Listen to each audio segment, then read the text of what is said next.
Assalamualaikum warahmatullahi wabarakatuh. Hari ini kita akan mulai sharing tentang sosial media.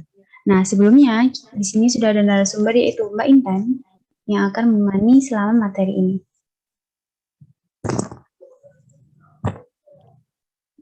Ya, perkenalkan nama saya Intan. Terima kasih sudah mengundang saya sebagai narasumber di sharing seputar sosial media ini. Semoga ilmunya bermanfaat. Terima kasih. Mbak Intan. Oke, kalau begitu kita mulai saja sharing hari ini. Yang pertama, kita bahas tentang apa arti sosial media itu sendiri. Nah, sosial media ini adalah saluran komunikasi online yang digunakan untuk berbagi komen, interaksi, dan juga kolaborasi. Nah, sosial media ini juga bisa digunakan untuk berbagi foto, pendapat, peristiwa, pengalaman, atau cerita apapun, dan bahkan bisa untuk bisnis. Nah, menurut George Reynolds pada bukunya yang berjudul Ethnic in Information Technology, sosial media ini disebut juga sebagai situs web jejaring sosial. Nah, situs ini digunakan untuk membuat sebuah komunitas online dari internet users. Nah, hal ini bertujuan untuk mengatasi hambatan dari adanya perbedaan waktu, jarak, dan juga budaya. Nah, jadi melalui sosial media ini, orang-orang ini bisa dapat berinteraksi dengan keluarga, teman mereka, hingga kolega dengan sangat mudahnya. Kalau bicara tentang contoh sosial media yang sering digunakan, ini ada 3 top sosial media yang paling banyak digunakan di Indonesia. Pada saat ini, contohnya yaitu ada YouTube, WhatsApp, dan Instagram. Oke, kita next. Nah, di statistik selanjutnya ini menjelaskan tentang top 10 sosial media yang tingkat penggunaannya paling tinggi di Indonesia atau tingkat nasional. Nah, ini sumbernya didapatkan dari website statista.com. Nah, berdasarkan dari We Are Social, terdapat 10 top news social platform di Indonesia. Nah, ini pada kuartal ketiga tahun 2020, di mana data ini dirilis pada Maret 2021. Yang pertama, yang meningkati posisi tertinggi adalah YouTube. YouTube ini adalah search engine terbesar kedua setelah Google. Secara statistik, video-video yang ada di YouTube ini ditonton lebih dari 1 miliar per hari. Kemudian ada WhatsApp. Aplikasi chatting WhatsApp ini sangat populer, di mana memiliki 65 miliar pesan terkirim pada setiap harinya. Kemudian yang ketiga itu ada Instagram. Instagram ini adalah aplikasi untuk berbagi foto dan video dimanapun oleh user dengan mengambil foto, mengambil video, hingga menerapkan filter di kontennya itu. Selanjutnya ada Facebook. Seperti yang kita tahu, di beberapa tahun terakhir ini, Facebook itu sudah menjadi sosial media yang paling populer di seluruh dunia. Nah, Facebook ini juga menjadi pelopor di mana data itu mulai dikumpulkan dan dihimpun menjadi sebuah big data dalam situsnya. Kemudian ada Twitter. Platform Twitter ini bisa digunakan secara dua arah, yaitu untuk kebutuhan sharing misalnya dengan membuat thread tentang cerita atau informasi tertentu yang ingin dibagikan. Kemudian ada Facebook Messenger, yang merupakan instant messaging yang mempermudah pengguna Facebook dalam berkomunikasi melalui pesan teks, pesan suara, dan juga panggilan video. Nah, yang selanjutnya ini ada Line. Instant messaging ini memiliki fitur timeline dan juga stiker atau emoji yang sangat banyak digunakan. Kemudian ada LinkedIn. Nah, ini menjadi jaringan profesional terbesar di dunia di internet. Di sini kita bisa menemukan pekerjaan atau tempat magang yang tepat bagi kita, hingga mempelajari keterampilan baru untuk perkembangan karir. Selanjutnya ada TikTok. TikTok ini adalah platform media sosial yang digunakan untuk video musik yang dirilis pada September 2016. Nah, TikTok ini dirilis di Tiongkok oleh Zhang Yiming. Ini memperbolehkan para pemakainya untuk membuat video musik yang pendek versi mereka sendiri. Dan yang terakhir, ini adalah aplikasi Pinterest, yang merupakan mesin penemuan virtual untuk menemukan ide-ide seperti resep, rumah, inspirasi gaya, desain, dan lain. Oke, kita next. Nah, selanjutnya ini tentang 10 sosmed yang paling sering digunakan di dunia. Data ini diambil dari website datareportal.com. Yang pertama, kurang lebih sama dengan di Indonesia. Yang pertama yaitu Facebook, yaitu WhatsApp, Facebook Messenger, Instagram, WeChat. Nah, untuk WeChat ini sendiri adalah aplikasi chatting yang kurang lebih sama seperti WA ataupun Line. Namun WeChat ini dirilis pada 2011 ya. Dan banyak juga digunakan di Cina. Nah, uniknya di negara Cina ini tidak mengizinkan beberapa aplikasi untuk beroperasi, misalnya Facebook dan aplikasi sebangsanya. Kemudian di poin selanjutnya ada TikTok yang menempati peringkat di bawah WeChat. TikTok ini sama seperti sebelumnya dirilis di Tiongkok. Namun setelah TikTok ini ada yang bernama Douyin.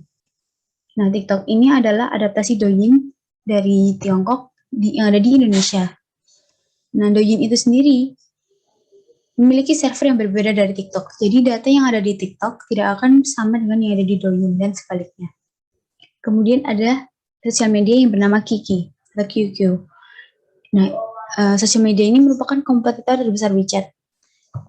Kiki adalah aplikasi chatting yang juga dapat digunakan untuk membayar belanjaan di toko atau restoran yang bekerja sama dengan sosial media ini. Yang terakhir, pada top 10 adalah sosial media Telegram. Telegram ini menyediakan aplikasi layanan instant messaging multi-platform yang berbasis cloud yang bersifat gratis. Telegram ini memiliki fitur grup dengan 5.000 orang dan juga adanya fitur secret chat.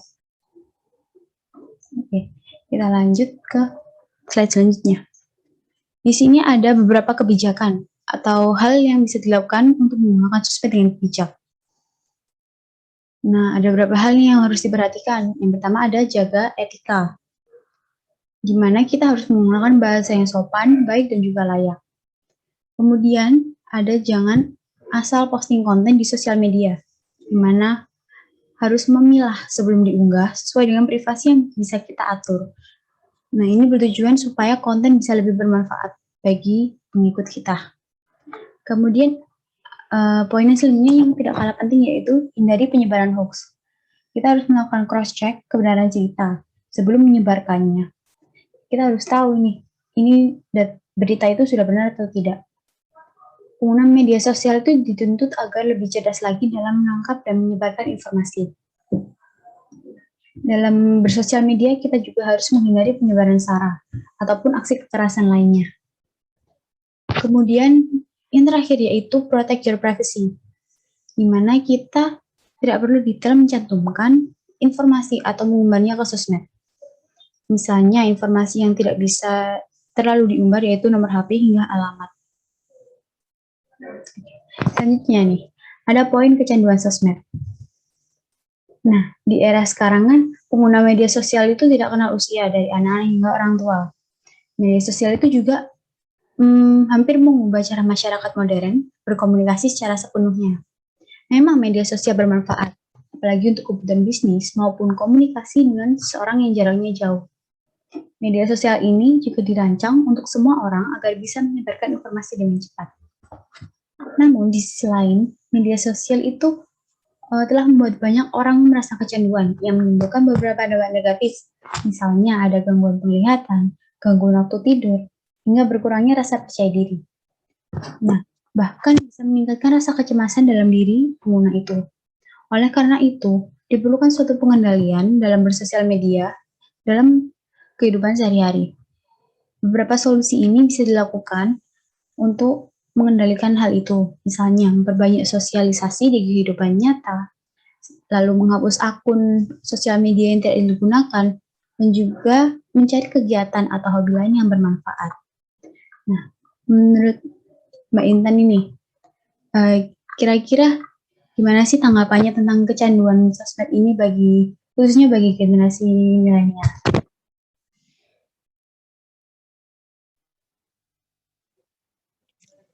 Baik, terima kasih atas pertanyaannya. Pembahasan ini sangat menarik ya menurut saya mengenai sosial media yang sangat familiar, terutama di kalangan Gen Z dan juga milenial. Dan tentang kecanduan sosmed, ini merupakan salah satu permasalahan terbesar bagi generasi sekarang ya. Hal itu mungkin salah satunya disebabkan oleh FOMO atau fear of missing out. Ketika seseorang ingin mengetahui sesuatu yang sedang trending saat ini, atau mereka takut ketika tidak mendapatkan suatu informasi tertentu. Hal itulah yang semestinya harus dikurangi, dan juga cara lain yaitu dengan digital minimalism. Tadi sudah sempat dijelaskan mengenai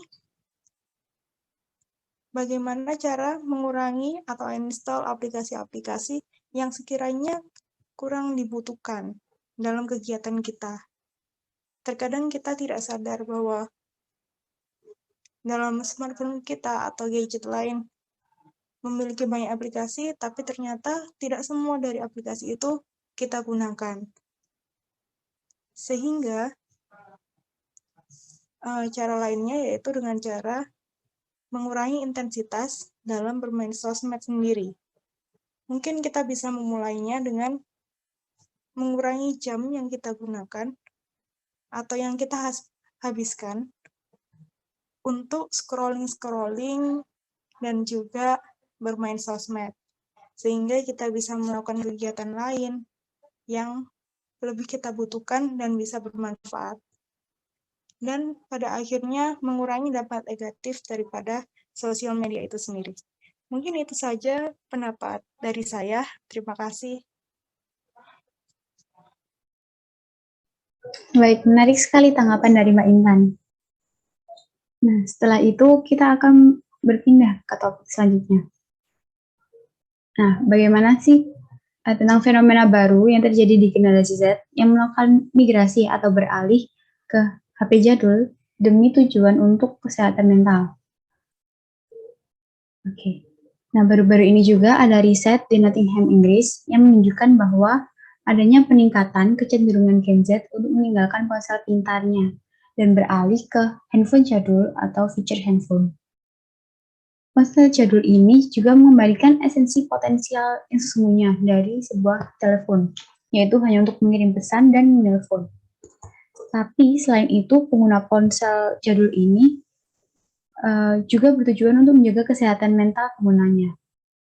Seperti yang disebutkan oleh Associated Professor di Nottingham University, yaitu Dr. Daria Kus, yang mengatakan bahwa meningkatnya Gen Z beralih dari smartphone ke handphone jadul ini memang sangat berpengaruh pada kesehatan mental pengguna. Karena adanya intensitas yang sering penggunaan ponsel pintar akan mempengaruhi fungsi dan juga kinerja otak.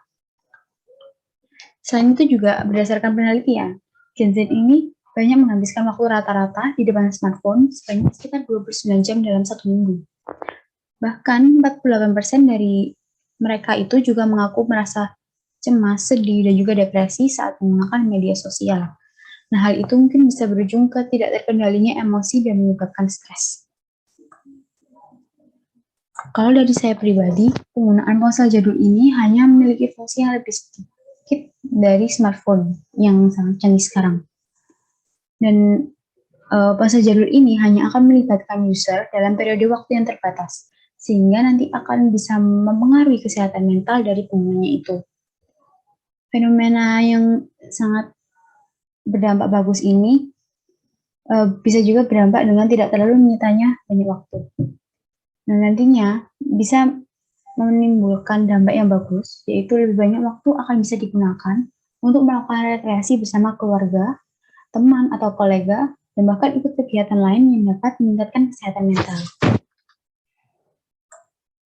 Oke, selanjutnya, nah ini adalah permasalahan dari penggunaan sosial media. Ada cyberbullying, lalu cyberstalking, pertemuan dengan predator seksual, dan masih banyak lagi sebenarnya. Kita bahas mulai cyberbullying. Pengertian dari cyberbullying ini yaitu bentuk kejahatan di mana pelakunya itu sebenarnya sulit untuk dilacak, juga tidak dapat untuk terkena hukum perundang-undangan. Nah, kenapa kira-kira?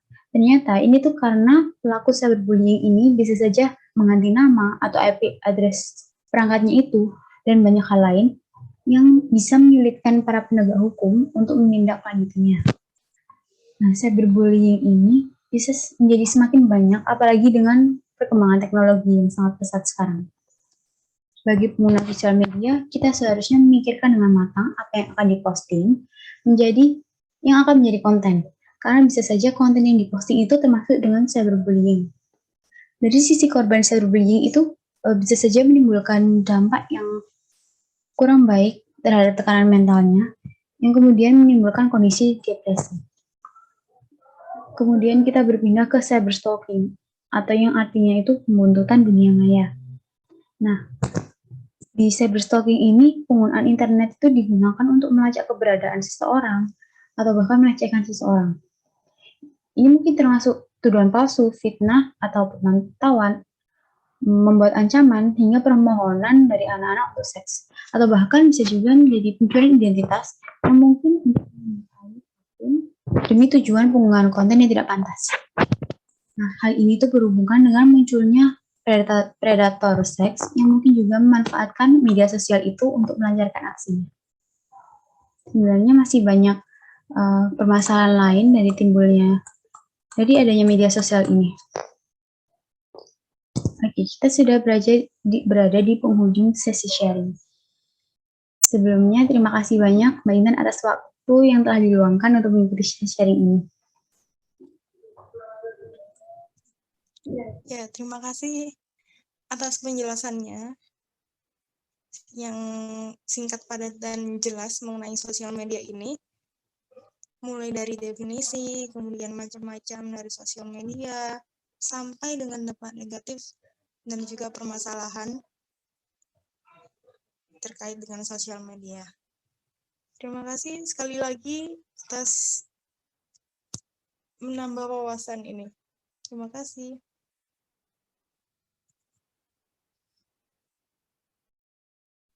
Baik, terima kasih sekian teman-teman semua untuk sesi kali ini. Untuk mengakhirinya, saya ucapkan wassalamualaikum warahmatullahi wabarakatuh.